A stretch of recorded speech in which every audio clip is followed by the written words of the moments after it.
Thanks to some hefty price reductions across the entire range, an Alfa Romeo has never been more affordable to Australian consumers than right now.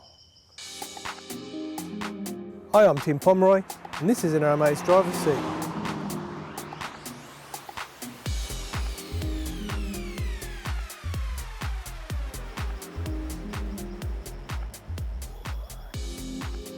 This is a stylish Alfa Romeo Giulietta 5-door hatch.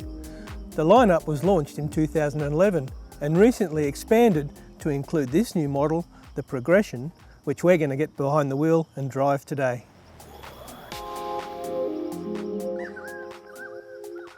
Inside the Giulietta, the contrasting materials on the door trims, dash and centre console sets the tone and creates a real sense of prestige. I'm not a fan of the red backlighting in the instruments and centre console controls.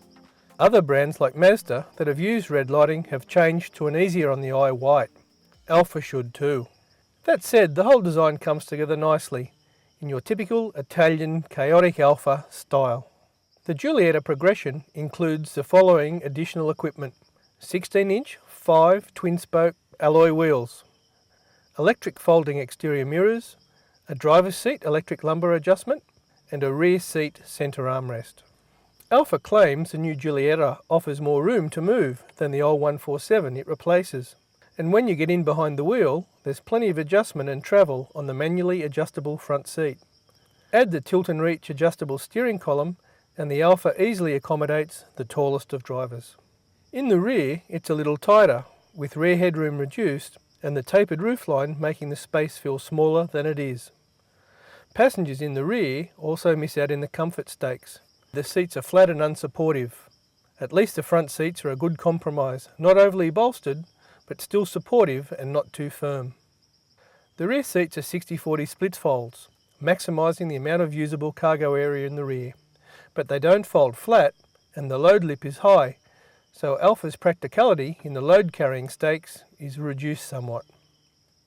The new Giulietta Progression model line is available with a 1.4 litre turbo petrol engine, which produces 125 kilowatts of power and 250 Nm of peak torque.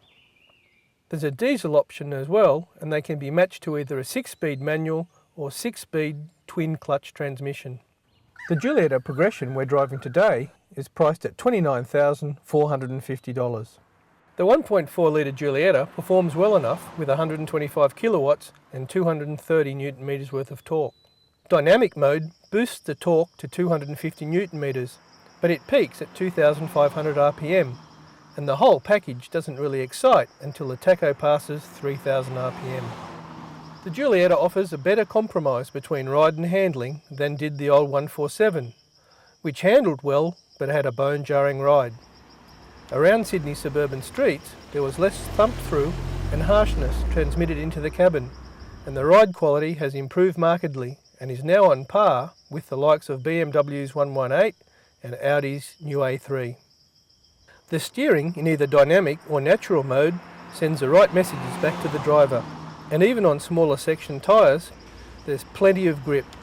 And thankfully the new Giulietta platform has delivered a turning circle that's acceptable. The changes made to improve the ride quality haven't turned the Giulietta into a soggy mess in the handling department either. Turn into a series of corners and the Giulietta remains flat, balanced, and its Italian sporty heritage starts to surface. And with prices starting at just $25,000 drive away, it puts this new Giulietta range right in the sweet spot of the small car segment, price-wise.